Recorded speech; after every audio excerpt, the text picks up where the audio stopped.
The Asiatic Exclusion League successfully used, certain events to rabble-rouse white laborers that your jobs are being threatened.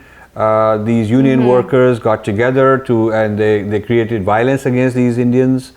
They had lots of media support in favor, and finally they lobbied the United States government and passed a law that says that people from certain countries are excluded from coming to the United States. Yeah, it's as blatant as that. And when we look at it, 1917, this discussion we are recording in 2017, so that is exactly 100 years ago.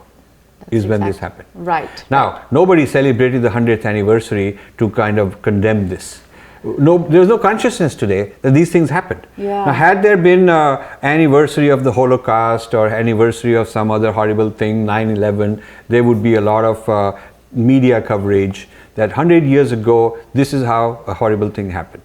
But nobody even knows about that this happened exactly 100 years ago. Nobody knows, and that's why your show is important.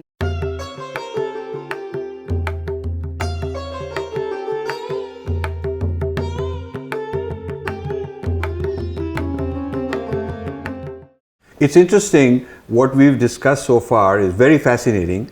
How the early Indians come, what all they go through. They are hardworking. There are stereotypes against them. Some of the same stereotypes you find today.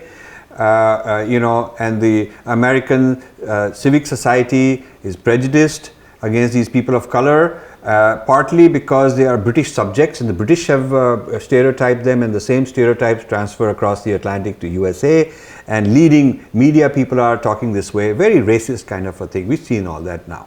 Now what happens is people want to legalize the bans. We're going to tell you an interesting story similar to this sort of Muslim ban today discussion. There was this Hindu ban discussion 100 years ago. That's right. That's really what it is. Yes. We're kind of seeing history repeat itself. Yeah. So before talking about the ban on these Hindus, which became legalized, there was this Exclusion Act in the U.S. government, U.S. Congress.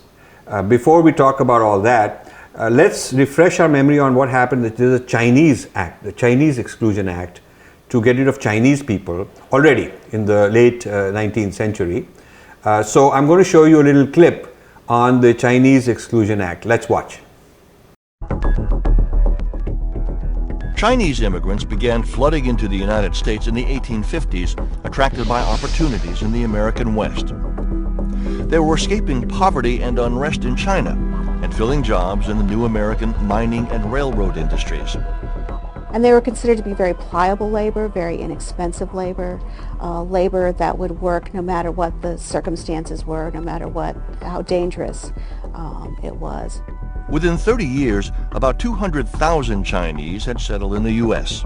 But by the 1870s, a backlash against them had grown large and violent. They faced a lot of discrimination, a lot of racial intolerance because they were seen as working for lower wages, taking jobs at a time when unemployment was 25–30% in some communities. The Chinese become the scapegoat for American workers on the West Coast especially for all the economic troubles. The railroad companies turned against Chinese workers after they began to organize for better pay and a shorter workday. In 1867, when 5,000 Chinese Central Pacific Railroad workers went on strike, the company simply cut off their food supplies until the starving workers agreed to return to work 1 week later. And so there's the throw the Chinese out movement. Labor unions line up with it. The American Workingmen's Party is founded principally on this issue, and they pressure Congress, and Congress eventually agrees to pass its first immigration restriction law in 1882, explicitly targeting Chinese immigrants as undesirables. The Chinese Exclusion Act banned Chinese laborers from immigrating to the United States for 10 years. It also prevented the Chinese already in the U.S. from becoming citizens. Congress renewed the law in 1892 and made it permanent in 1902. It was not until 1943 that the act was repealed, allowing Chinese immigration and granting citizenship to Chinese nationals already residing in the country. But by then, many once thriving Chinese communities in the U.S. had nearly disappeared. So this clip showed you what exactly happened, the Chinese got excluded and so on, but it didn't stop there. Here's a poster wanting to ban Japanese and Koreans. So what happened to the Chinese now extending to other East Asian. That's right, Rajiv. So, the labor, European labor, got together, tried to organize and extend the Chinese Exclusion Act initially to the Japanese and to the Koreans, and then eventually to all Asians. So they started something called the Japanese and Korean Exclusion League. It was renamed the Asiatic Exclusion League a year later in 1907. It was a collection of labor unions in the country trying to organize and then rally public support as well as influence politicians. This next one shows there's this big earthquake in San Francisco, yes, which creates a lot of fires. So we see some pictures and some newspaper headlines here. And this gives fuel to the xenophobia, because even though it's nothing to do with Indians or Asians or any of that, the white supremacists of that time use it as an argument to kick out these fellows, these Asian people. Yes. So the 1906 great earthquake of San Francisco, which destroyed practically 80% of the city, there were a lot of fires. Basically, the city had to be rebuilt. The European labor unions were worried that this would attract a new wave of immigrants. People needed to build the cities, and they were generally referred to by the labor unions as coolies, a term that we know was also used by the British yes, in India, right, referring to Indian labor. But it was a term that was used widely, even in Asia, by the British to refer to Asian labor. Now here's a very interesting, this is a leader, Olaf Tveitmo, who is the general secretary of some labor union. So now the trade unions, the labor unions, the white labor unions want to get into the act and exclude Hindus.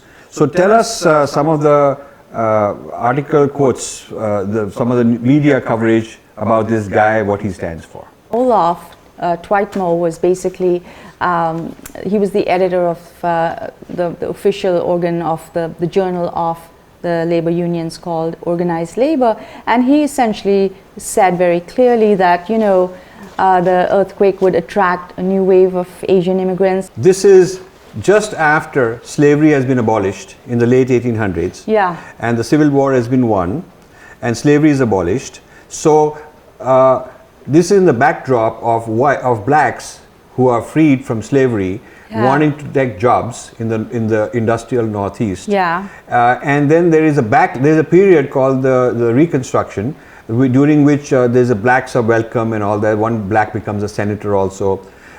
But that's short-lived because there's a backlash. Right. There's a whole pushback from whites that, okay, you are no longer slaves, that's okay, but you can't take our jobs. So that's the enactment of all kind of exclusions of blacks from white unions. The Jim Crow laws. Yes. So we should put that, this is in the context of that, because this is after, first the blacks are already in the country, you can't kick them out. Okay, they've been around for a long time and they're freed slaves. So now how to keep them out of the job market so that the whites are not threatened, there is one methodology, which is the Jim Crow and all those kind of things. But as far as Asians are concerned, the fear of the white supremacists is that they will also come in and they'll take our jobs. So now in their case, we better exclude them from coming. So I think this is the other half of the story. People talk about the Jim Crow and what happened to the blacks after slavery was abolished. But we need to bring the Asian side of the story also. This is the Asian side of the story. This guy says San Francisco with its wonderful wages will be exploited before the ignorant coolies until they will come in shiploads like an endless swarm of rats. As long as California is white man's country, it will remain one of the grandest and best states in the Union. But the moment the Golden State is subjected to an unlimited Asiatic coolie invasion, there will be no more California. So it's interesting, you look at that, and 100 years later today, California is the most prosperous state in the Union. And also very diverse. And a very diverse, and Yeah. the white population is one of the lowest in terms of percentage. This gentleman pioneers, with the help of labor unions and so on, the Asiatic Exclusion League. They start by saying protest against the continuation of Asiatic immigration upon the exalted grounds of American patriotism for the following reasons. And he gives 5 reasons. Yes. So let's put them on each one on the screen, and let's summarize what these 5 reasons are why Asians must be excluded by law from entering the United States. So we don't have to analyze this very deeply. We can just take them at their word, Yeah. essentially. Okay. So point number 1, why are Asians not welcome? Because they would be ignorant of our sentiments of nativity and patriotism, and utterly unfit and incapable of discharging the duties of American citizenship. The second one, That the introduction of this incongruous and non-assimilable element into our national life will inevitably impair and degrade, if not effectively destroy, our cherished institutions and our American life. okay, the third one is interesting, that these Asiatics are alien to our ideals of patriotism, morality, loyalty, and the highest conception of Christian civilization. It's That's right. very clear. Very clear. Very clear. There's no you not beating no around the mincing bush. words. Yeah. Very Yeah. clear. Okay. Their presence here is a degrading and contaminating influence to the best phases of American life. And when you look at the history of white supremacy, which has been written very thoroughly by whites, liberal whites writing all this. Yes, I know. Self-critical, which is admirable. You will find this whole business about God has made us pure, and this intermarriage is bad, and this whole business of polluting, the whole idea of polluting the DNA of others coming in, and even their physical presence, they're polluting our air. There is a whole, that the white supremacists today are really big on that. Very big on this. The ultimate in ethnic cleansing is what they are seeking. Right, absolutely. Number 5. Their low standard of living, their immoral surroundings, and cheap labor, they constitute a formidable and fierce competition against our American system, the pride and glory of our civilization. And unless, when they talk about the pride and glory of our civilization, they mean Europe. Of Anglo-Saxons. Anglo-Saxon Christian. Anglo-Saxon Christians, exactly. And unless prohibited by effective legislation, will result in the irreparable deterioration of American labor. So there you have it, quite clear. So now it's interesting how some media build up a frenzy that results in violence. That's right. It's very interesting. So right now on the screen, we have this article from Washington, in a newspaper in Washington, that's sort of rabble-rousing. Yeah. So tell us about this. So the title of the article, Have We a Dusky Peril? And the phrase dusky peril was used thereafter to refer to Indian immigrants. And it's a take on the phrase yellow peril, which is how the Chinese and the Japanese were referred to, also by media at the time. So the Indians were the dusky peril, and the article simply asks straightforwardly, have we a dusky peril? We're talking at this time, at this point, 1907, a maximum of 5,000 Indians in all of the United States. And what a big threat they posed. Yes, and Wow. this again is something that was pretty remarkable, that the numbers that we were talking about were really, really minuscule, And teeny there tiny. is no documented crime from them. It's not like they Yes. were criminals. No. It's not like there were some hoodlums and some people doing all kinds of things. There was no allegation of that sort. It's just that they are dirty people and they are uncivilized. It's more like a character assassination. Yes. So here in the article it says, they, in quotes, American workers, unquote, by which they really mean white American workers, argue that the presence of several scores of hundreds of Hindus, or hundreds of Hindus will act as a brake on the city's progress. Yeah. Okay, so there's no concrete allegation of what you've done wrong. It's just that you break progress, whatever that means. They don't like them. It's clear. Today, sometimes I'm attacked on something that they can't pin down anything specific I've done. Yeah. But like you are, Hindu chauvinist, but what have I said? Yeah. Or you're attacking the great scholars, but tell me what I did. And they have no answer to that. But this sort of a sweeping generalization is a very old tradition. Very old, you can see it here. Absolutely. And then this business of they lived cheaply and saved their earnings to return to India. But the Europeans were doing that all the time. And you know, they had good financial habits, you know, that's a good thing. It was a positive. One writer to the editor writes, "I keep the Hindus out. I consider their advent to this country very undesirable. Their code of morals is bad, and they will eventually become troublesome." So there's a combination of things going on. There's certainly resentment by labor because they don't want the competition. They think it will drive down wages, and they don't want the competition. And here's a group of people who possibly are willing to work harder, longer, and live more frugally, and that which would be a positive to describe almost anyone else is a negative for this group. So the interesting thing is that this has become so rare in history textbooks. This whole incident is not described, but it's a very big deal because this goes on for a long time. The media keeps rabble-rousing in that town in Washington, Yeah. and there is, subsequent to this burst of negative hateful speech, hate speech articles against Indians, there is riots, violence. So in this same town, which is a lumber town, Yeah. riots break out in 1907, September 1907. 500 working class white men gathered to drive the Indians out of the city. The riot began when the mob of white men chased and beat 2 Sikh workers on the street. They eventually went from house to house and mill to mill to drive the Indians out. That night, about 200 or so Indians were rounded up in the city hall, and eventually in about 10 days, every single Indian had left the town, never to come back.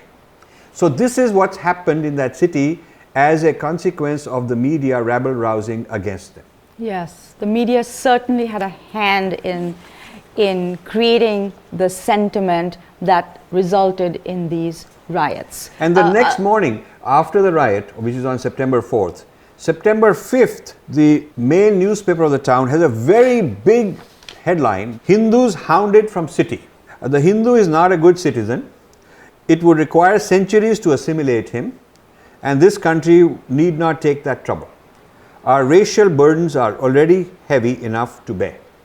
So this is like pretty tough stuff going on. And what is interesting is that no one was actually ever prosecuted. No one was ever prosecuted, Yeah. and in fact, the so-called liberal New York Times Yeah. covers this story. Very interesting. So let's look at that. It says, "Mob drives out Hindus. Race war in a Washington town follows alleged insults." Yeah. So it says the long expected cry, "Drive out the Hindus," was heard throughout the city and along the waterfront last night.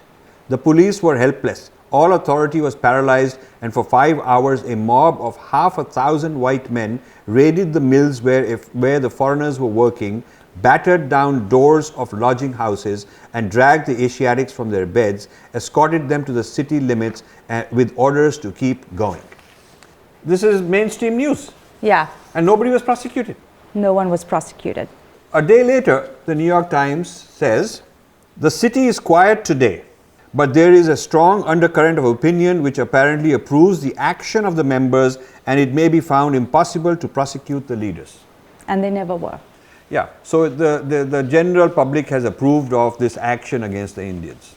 So the next thing to get into is how this lobbying against Hindus and this Exclusion Act and all of that, how that turned into actual law. Yeah.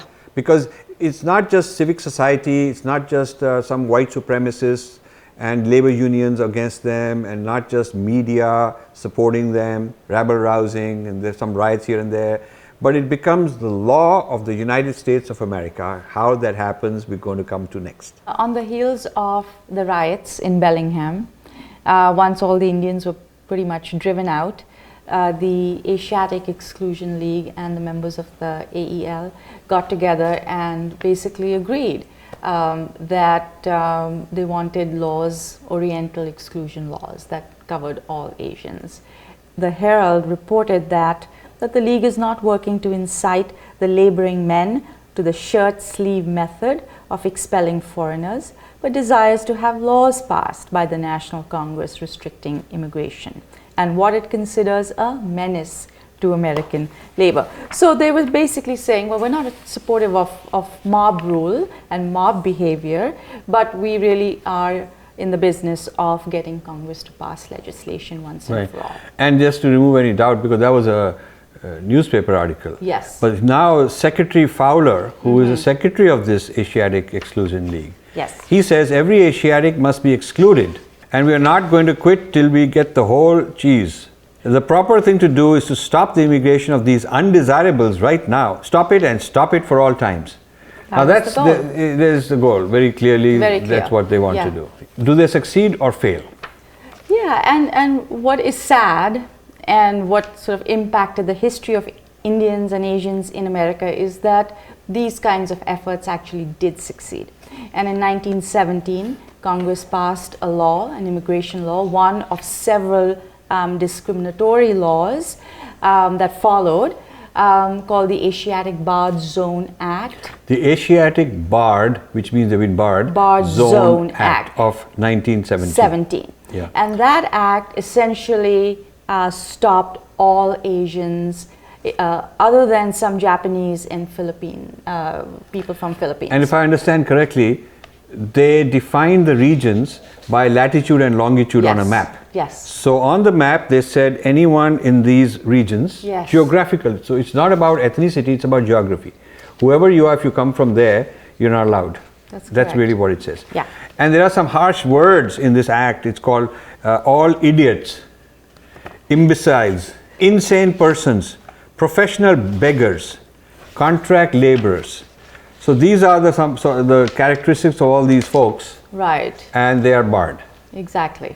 Yeah. So contract laborers kind of was a reference to Indians as well. But yes, so the language again, not politically correct, imbeciles, etc. The Asiatic Exclusion League successfully used, certain events to rabble-rouse white laborers that your jobs are being threatened. These union workers got together and they created violence against these Indians. They had lots of media support in favor, and finally they lobbied the United States government and passed a law that says that people from certain countries are excluded from coming to the United States. Yeah, it's as blatant as that. And when we look at it, 1917, this discussion we are recording in 2017, so that is exactly 100 years ago. When this happened. Right. Now, nobody celebrated the 100th anniversary to kind of condemn this. There's no consciousness today that these things happened. Yeah. Now, had there been an anniversary of the Holocaust or anniversary of some other horrible thing, 9/11, there would be a lot of media coverage that 100 years ago, this is how a horrible thing happened. But nobody even knows about that this happened exactly 100 years ago. Nobody knows, and that's why your show is important, and thank you for bringing me to be able to discuss these things. 100 years later, that same newspaper, which is now 2007, now, recently. It's still published as the Bellingham Herald. Yeah, it is published the same way. Yeah. They put out an editorial apologizing for the way they covered the story 100 years back. Now that's very interesting. I'm glad that they apologized, but now they realize that the Indians are very prosperous in that state. Indians are doing very well. I mean, they are not the same stereotypes that was anticipated. They are not the nuisance that they thought they would be. They are role model citizens in some ways. And so there's pressure to be politically correct and apologize, and this newspaper apologizes. Now, Washington State is very diverse. A lot of Asians, a lot of Latinos. Actually, the Asian population in Washington is quite large. And it's also possible, I don't know how it came to be, that they actually apologized. The apology is very interesting. It says, it's time to apologize for the venomous racism, for the demeaning talk, for the refusal to defend human rights against a mob because of their skin tone and ethnicity. Human beings against a mob, yes. So this is sincere apology. It is, and yeah. we accept the apology. But we would like that in future these sort of things not happen. We would hope But that one day the New York Times will do something Apologize. similar. We would like the Washington Post and the New York Times Yes. to apologize. And all the stereotyping on whether it's Fox, whether it is CNN, they're full of this kind of stuff. But my feeling, Rajiv, about this, why did they apologize and why did they try to distance themselves from this kind of coverage, is because Indians in Washington state are sort of grouped together with other Asians. It's possible that in Washington state, Indians along with other ethnic groups were able to get something like this. I want to now talk about, there's Ellis Island on the East Coast. Europeans come this way. Yeah, Many millions of them. millions. And there is Angel Island in California on the West Coast. A smaller number come, and they come from Asia. Yeah. With a slightly different history. Yes. Because while Ellis Island welcomes and it's celebrated as, wow, you are the real Americans and you arrived and we welcome you. It's the main port of entry. It's the main port of entry, but with a welcoming. It's a very positive part of our history. Yes. Angel Island is a detention center Yeah. to keep those guys out. Correct. So let's talk about that a little bit. So the Angel Island immigration station was built on an island in San Francisco Bay, and the goal was not to let people in, but in fact to detain them, interrogate them, and then deport them. And it was essentially they started building the center in 1905, trying to kind of prevent the stragglers among the Chinese who were trying to make it in on some pretext or the other, and eventually Indians who came in were also detained and in some cases deported. So there's a lot of history around Angel Island, primarily the Chinese who were detained there, but also Japanese and a smaller number of Indians as well. And the immigration station has, poetry in Chinese all over the walls of the detention center, written by the Chinese detainees who were there for sometimes as long as 3 months, 6 months, detained, waiting to hear about their prospects and being, so there's a somewhat sad story around that station. But what is interesting is I have a lot of friends in California, and I've often asked them when I started doing this research, have any of you been to the Angel Island immigration station? And of course, none of them have even heard of it. So It's fascinating. It's not the pride of California the way Ellis Island is in New York. Yes. Okay, it's not a tourist thing that you go and hear all these stories. It's not part of the narrative. It's sort of an embarrassment. This image is very interesting because the caption, this image of Indians coming, the caption says that they were greeted with pamphlets from the Christian church. So the government gives them a hard time, detain them and give them this third degree. And the Christian church says we are the good cops, here is the leaflet and all that stuff. Yeah. So this is good savvy business, good cop, bad cop. So they're going to be, turned back, given a hard time, but in the meantime, they're being, given, You said And it here well. is a nice photograph of some men on Angel Island, nicely dressed and all that, coming from India. And when we think of Indian immigrants, Rajiv, we always think of the immigrants after 1965, the doctors, the techies, the professors. But then here you have it, people who really the working class who also came. And it's very interesting when America is so proud of being a land of immigrants and they talk about Ellis Island and a lot of Europeans coming and so on. The blacks have claimed Black History Month. February is Black History Month and they want to write their history of what they went through. Mm-hmm. But we haven't done that for ourselves. We haven't claimed an Indian history within America which really documents all the struggle that we went through. Yes. And this picture shows a group of 6 in 1910.